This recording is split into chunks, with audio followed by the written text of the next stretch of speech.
जिसके बाद हम हॉस्पिटल को देखते हैं जहाँ मारू की मॉम का ट्रीटमेंट चल रहा होता है क्योंकि उनके पैर पर चोट लग गई थी, लेकिन उन्हें कुछ भी याद नहीं था कि ये सब कैसे हुआ। जो सुन के मारू खुश हो जाता है कि उन्हें उसकी पावर डीमन कुछ भी याद नहीं है कि वहाँ पे क्या हुआ था, और वो अपनी मॉम को न्यूज दिखाता है कि ईबाक माउंटेन पे क्या हुआ था और उनसे दोबारा पहाड़ों में जाने के लिए मना कर देता है। मारू की मॉम कहती है कि मैंने सुना था वहाँ तुम्हारे फादर जैसे दिखने वाले इंसान को देखा गया था, इसलिए मैं चेक करने गई थी। तभी मारू को कुछ क्लिक होता है कि उसके फादर भी माउंटेन में मिसिंग हुए थे, तो कहीं उन्हें भी राक्षस ने तो नहीं खा लिया, और उसे अपने पास के विजन आने लगते हैं जहाँ वो बहुत डरा हुआ होता है क्योंकि उसके फादर को एक राक्षस खा रहा होता है। जिसके बाद वो अपने सेंसेस में वापस आ जाता है और बहुत ज्यादा घबरा जाता है। उसे अपने बचपन का ऐसा कुछ भी याद नहीं था कि कभी उसके साथ ऐसा हुआ था। तभी उसे उसकी मॉम बुलाती है, क्या तुम ठीक हो, तुम्हारी हालत अच्छी नहीं लग रही, इन दिनों कंपनी में काम करना मुश्किल है ना। जिस पर मारू कहता है कि मैं बिल्कुल ठीक हूँ, मुझे ऐसा लगता है कि अब मुझे इसकी आदत हो गई है। जिसके बाद हमें गंगा आइलैंड के हेडक्वार्टर्स को दिखाया जाता है जहाँ यून मारू को बहुत तेज से चिल्ला रही होती है क्योंकि कल वो बिना कुछ कहे ऑफिस से भाग गया था। तभी रेड कहता है क्या ये बिल्कुल साफ नहीं है, वो कल डर गया था इसीलिए भाग गया था, और मारू माफी मांगता रहता है लेकिन यून को इससे कोई फर्क नहीं पड़ता और वो उस पर लगातार चिल्लाती रहती है। तभी कांग कहती है मैं बताना भूल गई, कल मुझे वो बीमार लग रहा था इसलिए मैंने उससे घर जाने के लिए कहा था। जो सुन के मारू चौंक जाता है। यून कांग से कहती है क्या तुम मजाक कर रही हो, तुम्हें ऐसी चीजें नहीं भूलनी चाहिए, और कांग उससे माफी मांगने लगती है लेकिन यून उसे सुनाने लगते है कि इन दोनों वो अपना काम अच्छे से नहीं कर रही। पर तभी राक्षस का अलार्म बजने लगता है, ये लेवल 2 का डीमन है, मैं तुम्हारी बाकी बातें आगे सुनूंगी, और कांग उस डीमन से निपटने के लिए जाने लगती है। तभी मारू कहता है कि मैं भी साथ चलूंगा। जो सुन के सभी लोग हैरान हो जाते हैं कि कल तो ये भाग गया था और आज ये साथ जाने के लिए कह रहा है। जिसके बाद योशी, मारू और कांग उस डीमन से निपटने के लिए माउंटेन पे चले जाते हैं। मारू कांग से कहता मैं कल के लिए माफी चाहता हूँ, मेरे कारण तुम्हें इतना ज्यादा सुनना पड़ा। कांग कहती तुम कल इसलिए चले गए थे क्योंकि मैंने कुछ बुरा कहा था, लेकिन अब तुम वापस क्यों आए हो। जिस पर मारू कहता है क्योंकि मैं लड़ने के लिए तैयार हूँ, और ये सुन के कांग को थोड़ा सा अजीब लगता है। पर तभी उनके सामने राक्षस आ जाता है, वो सभी चौकन्ने हो जाते हैं और हम उस राक्षस को देखते हैं जो कि काफी मोटा और अजीब सा लग रहा होता है। कांग कहते हैं हमें इसको लेवल 2 का समझ के हल्के में नहीं लेना चाहिए क्योंकि अकेले लेवल 5 के राक्षस ने पूरी ईबाक माउंटेन की टीम को हरा दिया। मारू मन में सोचता है अच्छा वो वाला राक्षस जिससे मैंने फाइट की थी। तभी उसे कहता है किस्मत से ऐसा लगता है सियोल हेडक्वार्टर की टीम ने उसे ठिकाने लगा दिया, और हेडक्वार्टर के लोगों की तारीफ करने लगता है कि वो कितने पावरफुल हैं। जो सुन के मारू को काफी बुरा लगता है क्योंकि उसने उस डीमन को हराने के लिए काफी कुछ सहा था। मैं तो इन्हें ये बता भी नहीं सकता, इन्हें लगता है कि मैं कल भाग गया था, मैं भी इसका क्रेडिट चाहता हूँ। तभी कांग कहती है ध्यान दो वो राक्षस कुछ करने वाला है, और हम उस राक्षस को देखते हैं जो कि अपनी बगल को रगड़ रहा होता है। तभी मारू हीरो की तरह सामने आता है, तुम दोनों पीछे हट जाओ मैं ऐसे देखता हूँ। जिससे वो दोनों हैरान हो जाते हैं आखिर कौन सा लेवल 1 का एबिलिटी यूजर लेवल 2 के राक्षस को हरा सकता है, और मारू बड़े ही स्टाइल से कहता है कि वो मैं हूँ, और वो अपनी मिरर डीमन वाली एबिलिटी को एक्टिवेट कर लेता है। अब मेरी पावर दिखाने का समय आ गया है। ईबाक माउंटेन के राक्षस को हराने के बाद मैं काफी पावरफुल हो गया हूँ, अब मैं कोई बेकार टीममेट नहीं रहा, और वो भी डीमन की तरह हरकतें करने लगता है और अपनी बगल को रगड़ने लगता है, जिससे बदबू निकलकर डीमन को परेशान करने लगती है।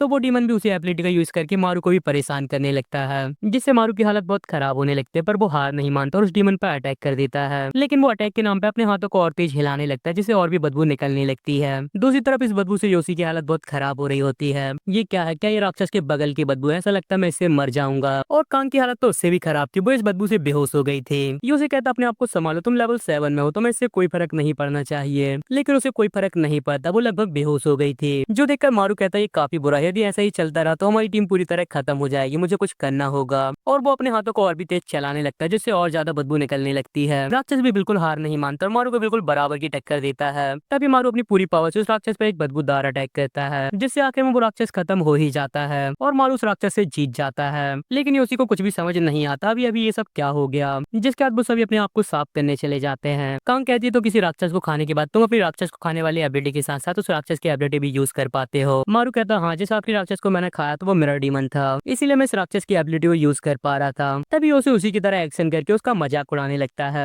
कितना मजेदार है, इतना सब कहने के बाद तुम्हारी एबिलिटी बस बगल से बदबू निकालने की थी, ये बहुत ही अजीब एबिलिटी है। मारू कहता सच में क्या ये इतना ज्यादा अजीब है, लेकिन कांग उसका सपोर्ट करती है, तुमने काफी अच्छा काम किया, तुम पहले से काफी बेहतर हो गए हो। जो सुन के मारू खुश हो जाता है, पर तभी कांग कहती है पर ये काफी घिनौना है कि तुम्हें राक्षस को खाना पड़ता है, जिससे मारू का दिल चूर चूर हो जाता है। जिसके बाद कांग और योशी वहां से जाने लगते हैं। तुमने काफी अच्छा काम किया, थोड़ा आराम कर लो जब तक हम येलो डस्ट मापने वाले मीटर को देख के आते हैं, और वो लोग वहां से चले जाते हैं। यहाँ मारू बैठे बैठे सोच रहा होता है कि उसे जितने भी राक्षस अभी तक मिले हैं वो काफी अजीब थे, ये मेरे पॉपुलर होने का एक अच्छा मौका था, पर ऐसा लगता है सब कुछ बर्बाद हो गया। तभी उसके पास एक बंदा आता है, क्या तुम ऑफिसर मारू हो। मारू कहता तुम कौन हो, और हम देखते हैं वो डायरेक्टर थे, तुमने ही ईबाक माउंटेन में लेवल 5 की राक्षस को मारा था ना, है ना, वो भी केवल लेवल 1 की एबिलिटी के साथ। मारू कहता हाँ मैंने ही उसे मारा था। डायरेक्टर कहते हैं मैं तुम्हें सिविल हेडक्वार्टर ले जाना चाहता हूँ। जो सुन के मारू हैरान हो जाता है। डायरेक्टर कहते क्या तुमने सिविल हेडक्वार्टर की टीम के बारे में नहीं सुना। मारू कहता हाँ मैंने सुना है, जहाँ पे राक्षस रहते हैं, मेरा मतलब जहाँ पे पावरफुल लोग हैं, लेकिन मैं ही क्यों। डायरेक्टर कहते हैं क्योंकि मैं लोगों के पोटेंशियल को काफी अच्छे से पहचान सकता हूँ। जिसके बाद डायरेक्टर डायरेक्टर हेडक्वार्टर्स में आ जाते हैं। चीफ कहती है तुम्हारे चक्कर में मीटिंग कैंसिल हो गई, तुम कहाँ पे थे। डायरेक्टर कहते हैं एक नए बंदे ने मुझे काफी अट्रैक्ट किया। चीफ कहती है क्या वो आपका बेटा है, उसका नाम रेड है ना। डायरेक्टर कहते हैं वो तलाक के बाद से मुझसे नहीं मिला, वो मुझसे नफरत करता है। मैं जिस बंदे की बात कर रहा हूँ वो एक नया ऑफिसर है। चीफ कहती है कि आपको अभी भी लगता है जो इतने सारे राक्षसों के हमले हुए थे वो किसी नए बंदे के कारण हुए थे। डायरेक्टर कहते हैं मुझे तो ऐसा ही लगता है, गंगा आइलैंड पर नजर रखो, देखो यदि वहाँ कुछ अलग हो तो। जिसके बाद हम एक घर को देखते हैं जहाँ डीमन का पोर्टल खुलता है और उससे एक डीमन निकल आता है। यहाँ दूसरी तरफ हेडक्वार्टर में मारू बहुत खुश हो रहा होता है क्योंकि उसे सियोल हेडक्वार्टर से ऑफर आया था। तभी उसे याद आता है कि वहाँ केवल खतरनाक मिशन होते हैं जिससे उसकी जान को खतरा होगा और उसके लिए सेफ्टी सबसे पहले है। पर वो फिर से खुश होने लगता है और खुद को बहुत ग्रेट समझने लगता है क्योंकि उसे इतने बड़े हेडक्वार्टर से ऑफर आया है। तभी रेड उसे नोटिस करता है और कहता है ये लेवल 1 तू पूरे दिन इतने गंदे तरीके से क्यों हंसता रहता है। इसमें कोई शक नहीं है कि तुझ जैसा लेवल 1 का आदमी यहाँ केवल आराम करने के लिए आता है क्योंकि तुझे डर लगता है। मारू कहता है तुम ही वो जो अपने खराब बिहेवियर के चलते सियोल हेडक्वार्टर में आया है और तू मुझे कमजोर कह रहा है। जिससे रेड गुस्सा हो जाता है, तूने अभी क्या कहा। वो आदमी जो अपनी बगल की बदबू को एबिलिटी की तरह इस्तेमाल करता वो मुझे बताएगा। जो सुन के मारू को बहुत बड़ा झटका लगता है, तो मैं कैसे पता चला। और हम देखते हैं योशी सभी को उसके कारनामे के बारे में बता रहा होता है और सभी लोग उसके मजे ले रहे होते हैं। तभी टीम लीडर भी उसे देख के हंसने लगता है। मारू मन में कहता है ये बूढ़ा आदमी मुझे बहुत परेशान कर रहा है, यहाँ पे सारे लोग ही परेशान करने वाले हैं। तभी उन सभी को रोक लीजिए, सभी लोग शांत हो जाओ, हान मारू को चढ़ाना बंद करो। जिससे मारू को थोड़ा अच्छा लगता है। पर तभी उन कहती है तुम पहले बाथरूम में छिप गए थे लेकिन तुमने लड़ने का फैसला किया, तुम पहले से बेहतर हो गए हो। पर मारू फिर से निराश हो जाता है, मुझे इससे नफरत है, काफी ज्यादा शर्मनाक है, मुझे इनसे नफरत है, ये मुझे पूरी तरह बेवकूफ मानते हैं। और वो अपने मोबाइल को देखने लगता है। उसने कहा था जब मैं सियोल आने का मन बना लूं तब मैं उसे फोन करूं। अब मैंने अपना मन बना लिया है, चलो इन सबको भूल के एक नई शुरुआत करते हैं, सियोल हेडक्वार्टर चलते हैं। और वो कॉल करने ही वाला था लेकिन तभी बेल रिंग होने लगती है जिससे कंग खड़ी हो जाती है। पर तभी रेड उसका हाथ पकड़ लेता है, इस बार मैं भी जाऊंगा चाहे कुछ भी हो जाए, मैं यहाँ बैठे बैठे बहुत परेशान हो गया हूँ, मैं और बर्दाश्त नहीं कर सकता। और मारू तुम भी मेरे साथ आओगे है ना, मेरे साथ चलो, हम दोनों नए लोग इस काम को मिलकर करते हैं। जिस पर मारू का अजीब सा रिएक्शन होता है। जिसके बाद हम देखते हैं वो लोग माउंटेन पे आ गए हैं जहाँ पर रेड बहुत खुश होता है कि उसे फाइनली अब किसी राक्षस से फाइट करने का मौका मिलेगा। मारू मन में कहता है मैं इस पागल के साथ और समय नहीं बिता सकता, वो पूरी तरह पागल हो गया है, मैं इसे जल्दी से खत्म करता हूँ और फिर डायरेक्टर को कॉल करूंगा। जिसके बाद वो लोग उस जगह पे पहुंच जाते हैं जहाँ पर राक्षस होता है, जिसे देख के रेड निराश हो जाता है, ये क्या बकवास है, ये तो पूरा सिर दर्द है क्योंकि वो जगह एक बैटल फील्ड न होके एक घर थी। मारू कहता है क्या हो गया, हम रुक क्यों गए। रेड कहता है क्या तुम्हें दिख नहीं रहा, वहाँ देखो, क्या वो घर येलो डस्ट निकाल रहा है, पर वहाँ के लोगों का क्या हुआ। तभी रेड कहता है चलो चलते हैं, मेरे पीछे आओ। मारू कहता पर आखिर वो मुझे ऑर्डर क्यों दे रहा है। जिसके बाद वो लोग उस घर के एंट्रेंस पे आ जाते हैं। तभी मारू कहता है उस घर के अंदर की धूल बाहर की धूल से काफी मोटी है, क्या ये लेवल 5 है उससे ज्यादा का राक्षस है। जिसके बाद वो लोग उस घर के अंदर चले जाते हैं जहाँ मारू काफी ज्यादा चौकन्ना होता है। किस्मत से ये घर खाली है, पर चौकन्ने रहना, वो राक्षस कहीं से भी आ सकता है। पर रेड उसकी बातों पर बिल्कुल भी ध्यान नहीं देता और इधर उधर ढूंढने लगता है। तभी वो एक डोर के पास रुक जाता है, वो जरूर यहीं पे होगा। और रेड उस डोर को खोलने लगता है लेकिन वो डोर नहीं खुलता। तभी मारू उसे रोकने लगता है, मैंने कहा ना रुको, पता नहीं अंदर क्या होगा। रेड कहता तुम रास्ते में हो, बाहर जाओ, यदि ये नहीं खुलेगा तो मुझे बस इसे तोड़ना है। और वो अपने ग्लव्स को पहन के उस डोर को तोड़ने के लिए अपनी एक उंगली तोड़ देता है लेकिन वो गेट नहीं खुलता। ये क्या हुआ, ये खुला क्यों नहीं। मारू हंस के कहता है क्या हुआ, अभी तो तुम बहुत ज्यादा जोश में थे। तभी रेड उस डोर के कीहोल से देखने लगता है जहाँ उसे एक छोटा सा डीमन बैठा हुआ दिखता है। तभी मारू भी उसे देखने लगता है, मुझे देखने दो, ये अंदर क्यों बैठा है, ये तो काफी कमजोर लग रहा है। रेड कहता है बेवकूफ, वहाँ की डस्ट लेवल 7 है, उससे ज्यादा की, ये काफी खतरनाक राक्षस है। जो सुन के मारू के तोते उड़ जाते हैं, क्या तो क्या ये हम सभी से ताकतवर है। पर रेड को इससे कोई फर्क नहीं पड़ता, मुझे पहली बार यहाँ आने के बाद काफी अच्छा लग रहा है, अब मुझे एक काफी मजबूत राक्षस से लड़ने का मौका मिलेगा। पर मारू की हवाइयां उड़ी होती हैं, वो पागल हो गया, हम दोनों इससे नहीं लड़ सकते, हमें हेडक्वार्टर में बताना होगा। और वो वहाँ से भाग के मेन गेट खोलने लगता है पर वो भी नहीं खुलता। वो उसे धक्का मार के खोलने की कोशिश करता है लेकिन तब भी वो नहीं खुलता। क्या ऐसा हो सकता है कि उस कमरे में बंद राक्षस ने ऐसा किया हो। दूसरी तरफ रेड भी उस डीमन वाले डोर को खोलने की कोशिश करता है लेकिन वो भी नहीं खुलता। यहाँ मारू भी बहुत परेशान होता है, ये मैं किसके साथ फंस गया, मैं यहाँ एक भी सेकंड नहीं रुक सकता। और वो लेवल 7 का हिकिकोमोरी राक्षस है, ये बहुत ज्यादा बुरा है। वैसे आगे बढ़ने से पहले मैं तुम्हें हिकिकोमोरी का मतलब बता दूं, ये वो लोग होते हैं जो ज्यादातर दूसरों से बात नहीं करते और हमेशा अकेला ही रहना पसंद करते हैं। और हम उस राक्षस को देखते हैं जो कि अपनी और भी कॉपी बना रहा है। जिसके बाद हम दोबारा रेड को देखते हैं जिसकी पूरी उंगली टूट गई होती है। ये क्या हुआ, मेरी पूरी उंगली टूट गई लेकिन दरवाजे को एक भी खरोच नहीं आई, आखिर ये दरवाजा किस चीज का बना है। यहाँ मारू भी मेन डोर को चेयर से तोड़ने की कोशिश करता है, लेकिन उसे कोई फर्क नहीं पड़ता। दरवाजा, दीवारें, यहाँ तक कि कांच की खिड़की भी इतनी मजबूत है कि वो टूट ही नहीं रही। तभी मारू को दोबारा पेन होने लगता है। 1 घंटे से यहाँ फंसे रहने से मेरी हालत काफी खराब हो रही है। ऑफिस के लोगों को भी हमारी चिंता होगी। जिसके बाद 2 घंटे बीत जाते हैं। जिसके बाद हम ऑफिस में देखते हैं जहाँ यून बहुत ज्यादा परेशान होती है, क्योंकि टीम लीडर ट्रेनिंग की डेट भूल गए थे, उनका काम पूरा नहीं हुआ था और सभी लोग बहुत जोरों शोरों से इस काम को पूरा कर रहे थे। तभी उनका काम पूरा हो जाता है और कांग लीडर को पेन ड्राइव दे देती है। जिसके बाद टीम लीडर वहां से चले जाते हैं और फाइनली थोड़ी सी राहत मिलती है और वो लोग आराम करने लगते हैं, क्योंकि वो लोग सुबह से इस पे काम कर रहे थे। तभी योशी को कुछ याद आता है उन दोनों का क्या हुआ, 3 घंटे हो गए, जिससे यून परेशान हो जाती है। इसीलिए मैं नए लोगों को नहीं भेजती। योशी चलो देख के आते हैं। ऑफिसर कांग और केम आप यहीं रहिए, पर कांग भी उनके साथ जाने के लिए कहती है। मैं भी साथ चलती हूँ, मुझे कुछ गड़बड़ लग रही है। यून कहती है क्या तुम सच में ऐसा करना चाहती हो, वो जगह वहाँ के काफी करीब है। कांग कहती है चिंता मत करो, चलो चलते हैं। और वो सभी भी उस घर में पहुंच जाते हैं। वो दोनों कहाँ पे हैं। तभी योशी को डस्ट में 2 शैडो दिखती हैं। वो क्या है, और हम देखते हैं रेड और मारू होते हैं जो उनसे दरवाजा बंद करने के लिए मना कर रहे होते हैं, लेकिन वो लोग उनकी बात को नहीं सुन पाते और दरवाजा बंद कर देते हैं, जिससे वो लोग फिर से परेशान हो जाते हैं। तुम लोगों ने दरवाजा बंद क्यों कर दिया। यून उनसे पूछती है तुम दोनों को क्या हुआ, यहाँ पे क्या चल रहा है, और वो दोनों से अपनी आप बीती बताते हैं। तो राक्षस कमरे से बाहर नहीं निकल रहा। तभी कांग कहती है पीछे हट जाओ, मुझे देखने दो, और वो अपने हाथ को तलवार में बदल के उस डोर पर अटैक कर देती है, लेकिन उस डोर को एक खरोच भी नहीं आती, जिससे योशी का मुंह खुला का खुला रह जाता है। यून कहती है मुझे देखने दो, और वो अपने हाथ से एक स्पाइडर निकाल के उस डोर के अंदर भेजने लगती है, लेकिन वो कीहोल स्पाइडर के लिए भी बहुत छोटा होता है। तो यून उसी स्पाइडर से खेलने लगती है, जो देखकर मारू परेशान होने लगता है, ये सब क्या चल रहा है। तभी रेड कहता है ऑफिसर योशी वहाँ खड़े मत रहो, हमें दिखाओ आप क्या कर सकते हो। योशी कहता है मेरे पास अटैक करने वाली कोई एबिलिटी नहीं है, जिस पर मारू कहता है इसका मतलब आप लड़ाई में किसी भी काम के नहीं हो। योशी कहता है और तुम्हारा क्या हुआ, तुम्हारे पास तो मिरर डीमन की एबिलिटी है, उसका यूज करो ना। जिस पर मारू कहता है मैं अच्छे से देख नहीं पा रहा हूँ, वो मेरी रेंज से काफी दूर है, इसलिए मैं कुछ भी नहीं कर सकता। जिससे योशी हंसने लगता है, इसका मतलब तुम भी बेकार हो, और वो दोनों आपस में लड़ने लगते हैं। तभी रेड पूछता है क्या ऑफिस में कोई है जो हमें बचा सकता है। यून कहती है टीम लीडर ट्रेनिंग पे गए और वो कल से पहले नहीं आएंगे। तभी योशी कहता है लेकिन अभी भी हमारे पास ऑफिसर किम है जो हमें आके बचा सकते हैं। लेकिन तभी वहाँ पे ऑफिसर किम आके खड़े हो जाते हैं, जिन्हें देख के वो सभी चौंक जाते हैं। आप यहाँ कब आ गए, वो तुम लोग बहुत देर से वापस नहीं आ रहे थे, इसीलिए मैं देखने आ गया। और वो सभी काफी हैरान होते हैं, क्योंकि उनमें से किसी को भी पता नहीं चला वो यहाँ पे कब आ गए। जिसके बाद ऑफिसर किम भी उसे देखने लगते हैं, क्या आप इसका कुछ कर सकते हैं। लेकिन ऑफिसर किम कोई जवाब नहीं देते और सो जाते हैं। मारू कहता है ये क्या चल रहा है, क्या वो सो रहे हैं। यून कहती है मुझे नहीं पता, ऑफिसर किम हमेशा ऑफिस पे ही काम करते हैं, इसलिए मुझे उनकी एबिलिटी के बारे में कुछ भी नहीं पता। जो सुन के रेड और मारू दोनों परेशान हो जाते हैं, आखिर ये किस तरह के लोग हैं। जो टीम है बचाने आई थी वो भी पूरी तरह बेकार है। तभी यून कहती है सभी लोग सुनो, चलो मिलके कोई दूसरा रास्ता देखते हैं। रेड कहता मैंने पहले ही देख लिया है, कोई दूसरा रास्ता नहीं है, तो क्या हम इसी तरह बैठे रहे और मरने का इंतजार करते रहें। अब केवल हम इंतजार ही कर सकते हैं जब तक टीम लीडर वापस ना आ जाए। इस पर कोई दिक्कत नहीं है, वो राक्षस हम पर हमला भी नहीं कर रहा और कल तक राक्षस के साथ ही फंसे रहे। तभी मारू कांग को नोटिस करता है, जो कि बहुत शांत खड़ी होती है।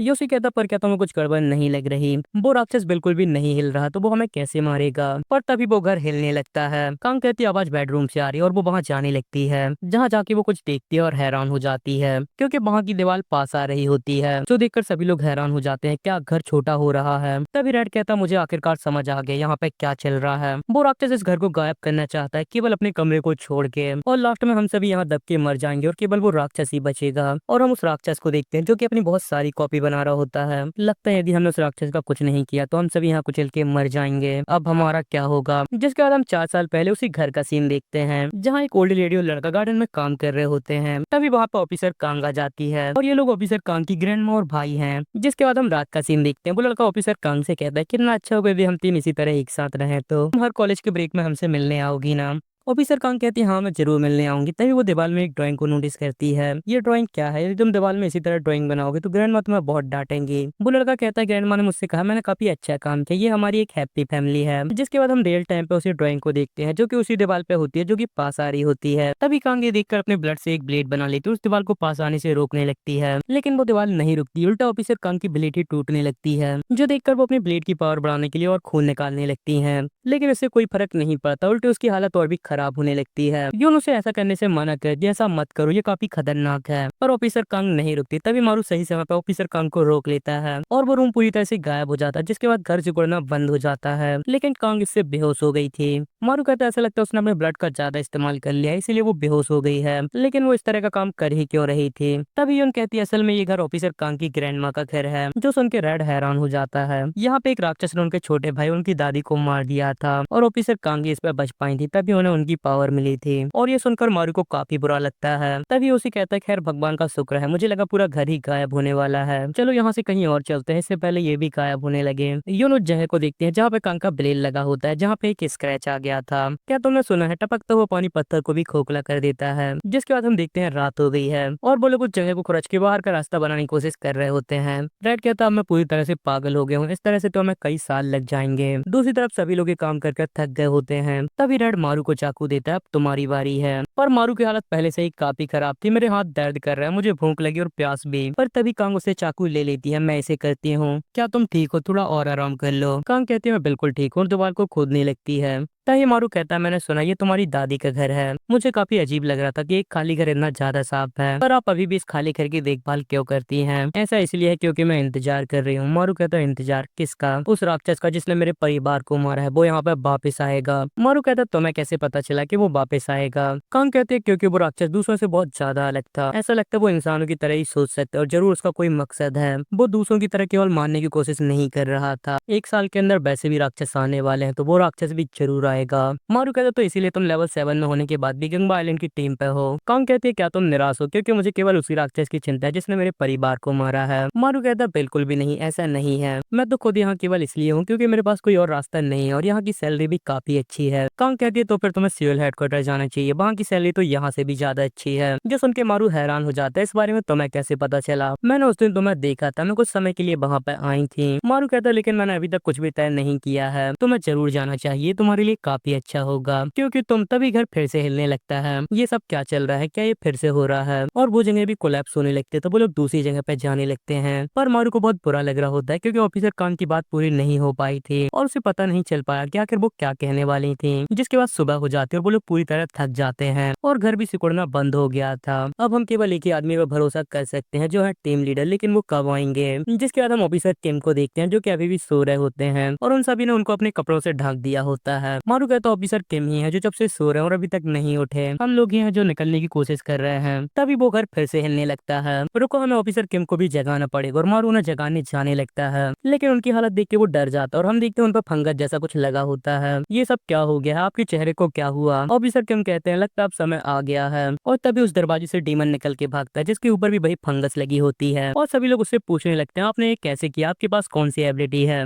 ऑफिसर किम कहते हैं कि उनके पास फंगस राक्षस एबिलिटी है और मैंने दरवाजे की दरार से उस राक्षस के पास फंगस को भेज दिया, लेकिन इस एबिलिटी को काम करने में काफी समय लगता है, इसलिए मैं अक्सर इसका इस्तेमाल नहीं करता। जो सुन के वो सभी उनकी तारीफ कर रहे होते हैं कि उन्होंने काफी अच्छा काम किया। रेड कहता है ये सब बात के लिए बचा के रखो, अभी उसे देखो। और हम उस राक्षस को देखते हैं, तभी उस डोर से और भी राक्षस निकलने लगते हैं। ये सब क्या चल रहा है, केवल एक राक्षस नहीं है, यहाँ पे तो बहुत सारे राक्षस है। तभी वो राक्षस उन पर अटैक कर देते हैं और मारू सोच रहा होता है कि वो सभी इतने सारे लेवल 7 के राक्षस से कैसे लड़ेंगे। हम उन राक्षस को देखते हैं जिनने उन पर अटैक कर दिया, उनके पीछे कुछ तो लगा है। तभी कांग कहती है ऑफिसर यूसी सभी टीम मेंबर्स को छिपा लो और यूसी एक बैरियर बना लेता है जिस पर सभी लोग छिप जाते हैं। असल में इस बैरियर से बैरियर के बाहर के लोगों के लिए वो गायब हो गए हैं। यहाँ कांग अकेले उन राक्षस पर अटैक करके उन्हें खत्म करने लगती है, लेकिन तभी उसकी ब्लेड कम स्पेस होने के कारण दीवार पे फंस जाती है और उस पर एक राक्षस अटैक कर देता है। पर इससे पहले वो राक्षस कांग पर अटैक कर पाता, मारू वहाँ आ जाता जो उस राक्षस को ही काट लेता है और वो राक्षस खत्म हो जाता है। लेकिन तभी ऊपर की छत भी नीचे आने लगती है, हम बर्बाद होने वाले हैं, छत नीचे आ रही है और हम जल्दी कुचल जाएंगे। तभी मारू अपनी मिरर एबिलिटी का यूज करके उस डीमन की एबिलिटी को कॉपी कर लेता है और छत को नीचे आने से रोक लेता है। बहुत अच्छे, इसी तरह खड़े रहो। तभी वो राक्षस मारू पर ही अटैक कर देते हैं। मारू कहता अभी नहीं, अभी मैं हिल नहीं सकता, पर इससे पहले वो राक्षस मारू का कुछ कर पाता, रेड उसका सिर ही अलग कर देता है। हे लेवल 1 बैरियर के अंदर चले जाओ, तुम रास्ते में हो। तभी मारू रेड से संभलने के लिए कहता, पर इससे पहले रेड संभल पाता, उसे एक राक्षस काट लेता है और एक एक करके बहुत सारे राक्षस उसे पकड़ लेते हैं। पर तभी वो राक्षस खत्म होने लगते हैं जिन्हें एक बड़ी सी मकड़ी मार देती है जो उनकी मकड़ी थी और वो ही उसे कंट्रोल कर रही थी। ऑफिसर रेड हम यहाँ संभालते, तुम जाके कैप्टन कांग की मदद करो, हान मारू को हम लोग बचा लेंगे। जिसके बाद रेड और कांग मिलकर उन डीमन को खत्म करने लगते हैं जिन्हें योशी और मारू देख रहे होते हैं। तभी वो एक दूसरे को नोटिस करते हैं। मारू हंसते हुए कहता वो काफी अच्छे से लड़ रहे हैं। हाँ मैं जानता हूँ, हम बस डर से यहाँ छिपे हुए हैं। तभी यून अपनी पावर की हेल्प से देखती है कि और भी बहुत सारे डीमन वहाँ पे आ रहे हैं। अजीब अजीब बात है, वो राक्षस लगातार आते जा रहे हैं। मारू कहता है यदि ऐसा है और वो वहाँ से जाने लगता है, मुझे अभी कमरे में जाने दो। और कांग और रेड सभी डीमन को खत्म करके उसके लिए एक रास्ता बना देते हैं और मारू उस कमरे में चला जाता है जहाँ पर डीमन होते हैं। और हम देखते हैं वहाँ पर बहुत सारे डीमन होते हैं और बीच में एक मैन डीमन होता है जिससे बहुत सारे धागे जैसी कोई चीज निकल रही होती है। तू कमीने, तो तू कमरे में बंद है और केवल अपने क्लोनों से लड़ रहा है। हम उस डीमन को देखते हैं जिससे लगातार बहुत सारे डीमन निकल रहे होते हैं। मारू कहता है यदि ऐसा कुछ है तो बस इस कमरे में रहो। और वो उसी डीमन की एबिलिटी का यूज करके वहाँ की छत उनके ऊपर गिरा देता है और वहाँ से भागने लगता है, जिसे कांग और रेड उस कमरे से निकाल लेते हैं। और उसके अटैक के कारण वो छत उन डीमन के ऊपर गिर जाती है जिससे वो सभी खत्म हो जाते हैं। जिसके बाद वो लोग मारू की तारीफ करने लगते हैं कि उसकी एबिलिटी तो काफी काम की है, वो तो काफी ज्यादा पावरफुल है,